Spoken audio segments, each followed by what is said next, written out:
Hello and welcome to a different sort of transcription explanation video.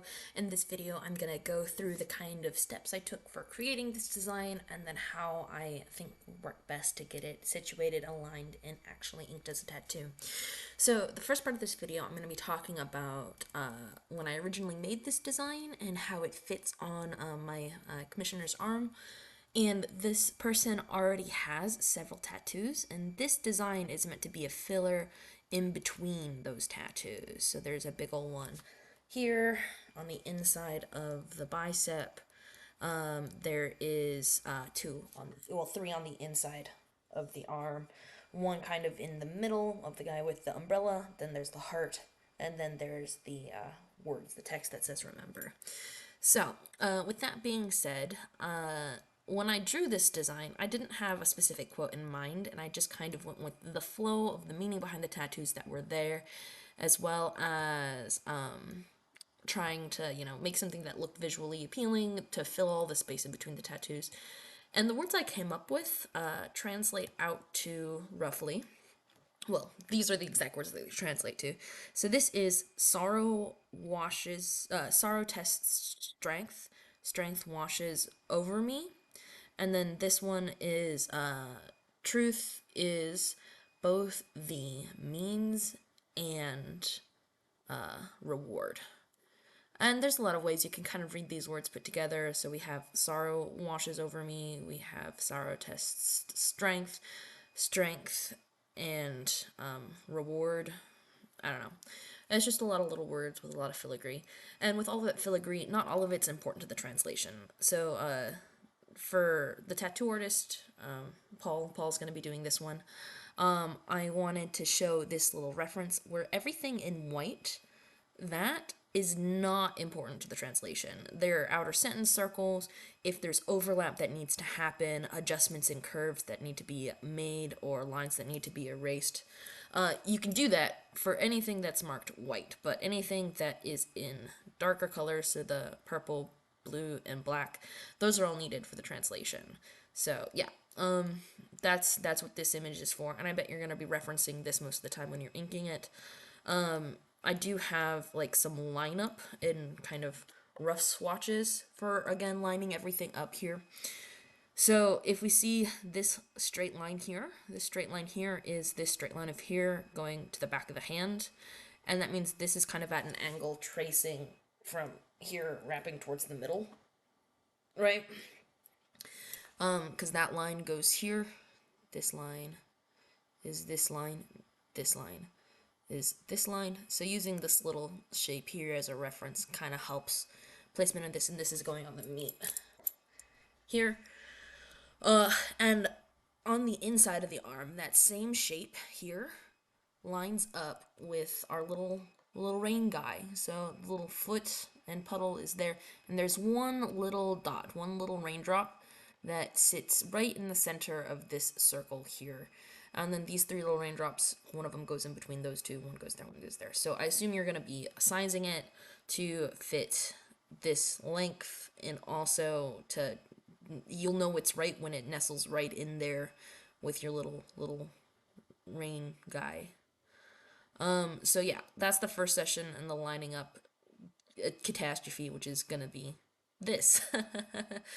But if it doesn't exactly line up on the raindrops, that's okay. We can use these erasable lines, because if we look at our reference over here, these are all erasables here for these raindrops. So if there's one raindrop to line up with, it is this one here. This one's got to go here. These are the ones you can adjust and get rid of that stuff if you need to. But theoretically, it should work. My circles were pretty close to perfect. I mean, not really. On my rough sketch on the actual skin here. But yeah, so that's the first session. And then for the second session, it's going to be lined up with a lot of the stuff that already exists, all the inner tattoos.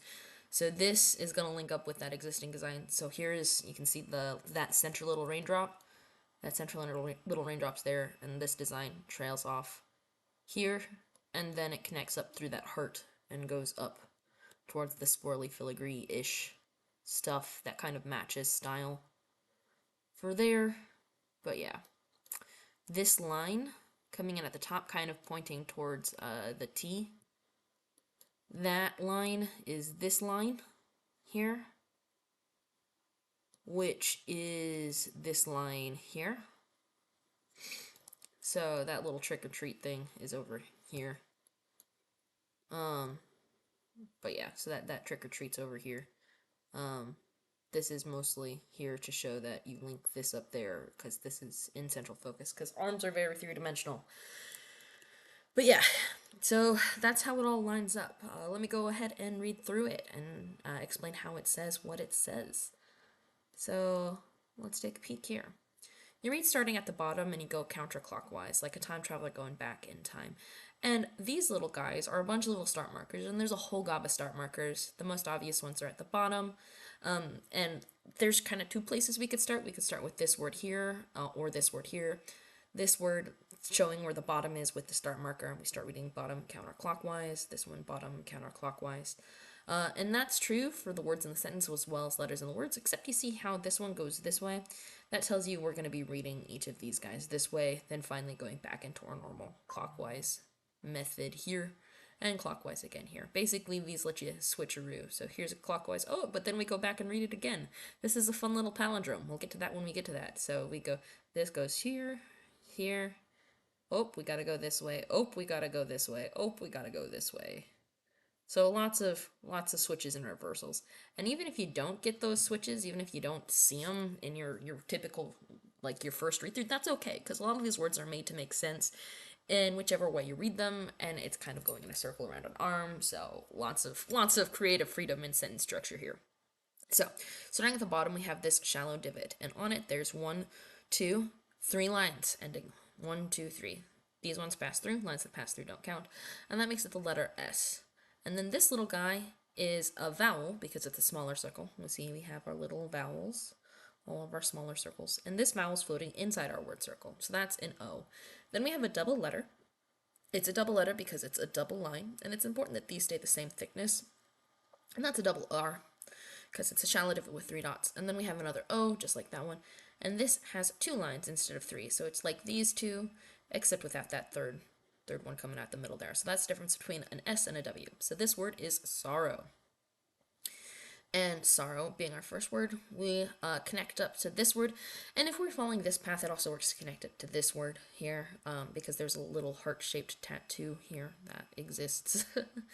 But anyway, this is a T, shallow divot, no modifiers. And then this is an E, it is centered. As opposed to being inside our word circle, it's centered on the line. This is another stacked letter, but they're 2 different thicknesses. There's an obviously thicker one and thinner one, unlike these two, which are the same. And this thin one has 1, 2, 3 lines, making it an S, and this thin one doesn't have anything, making it a T. And here's another S, 1, 2, 3 lines on it. So lots of S's. Here's an S, there's an S, there's an S. But this whole word is T-E-S-T-S and is tests. And then this word here, well, we have the start marker here. So let's go ahead and read starting from this start marker. We have this shallow divot shape. And on that shallow divot, there are 1, 2, 3 little lines. So that makes it an S. And then we have a T, just like our other T with no lines or dots ending on it. And then this shallow divot that's really thick has 3 dots with it, those 3 dots there. So that's an STR. And then we have an E. It's centered inside that little mouth of that divot. So that's an STRE. And then we have this crazy thing here. We have 2 circles crossing our word circle line, right? So these 2 crossing circles are both in the bottom row because they're crossing. And there are 1, that one passes, so it doesn't count, 2, 3 lines ending on the thin one, so that's an NG. And then this thick one, we look closely, nothing actually ends on that. This passes through, so yeah, we're good. That's just a TH all by itself there. I swear I think some of my overlaps got grumpy. Because, weird.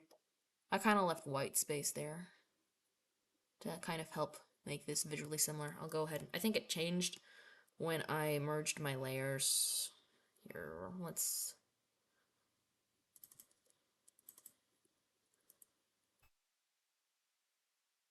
Yeah, okay.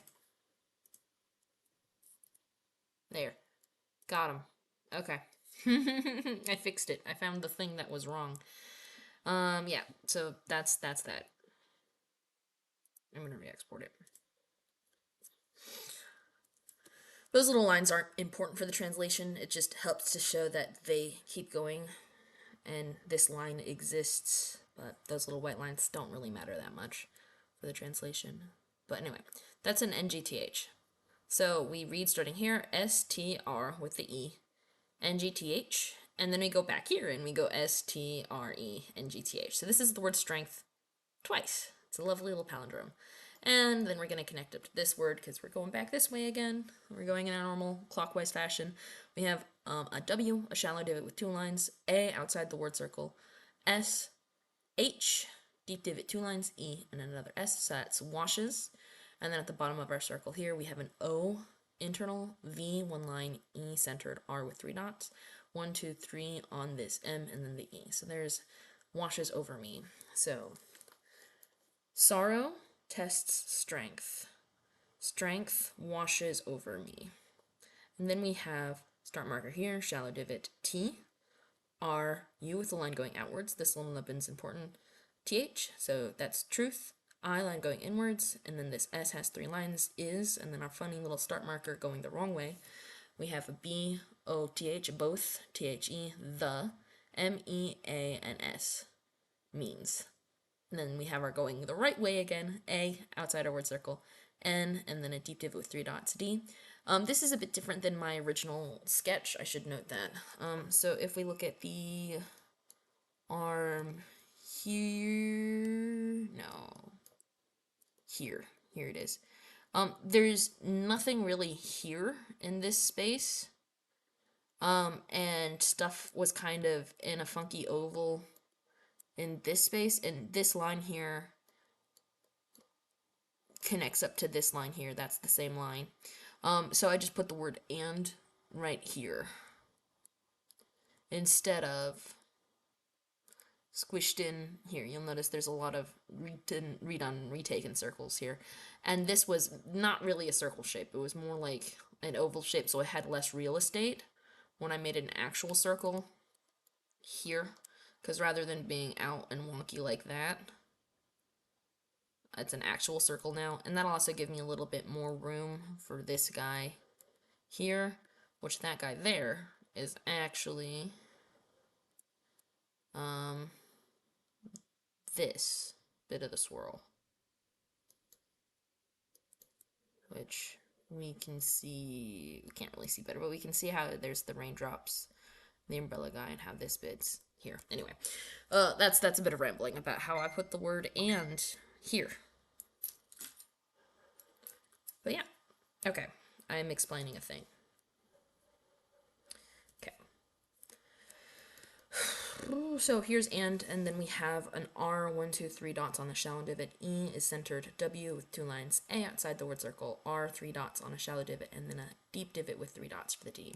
So that's the reward bit. And I'm very pleased with this design. I think it'll look really cool when implemented as a tattoo. I'm going to add my little bits of white line. Actually,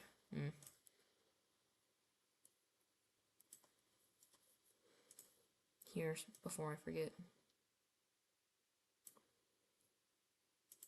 But yeah, actually I'm going to go ahead and end it here. I'll edit that later and re-export.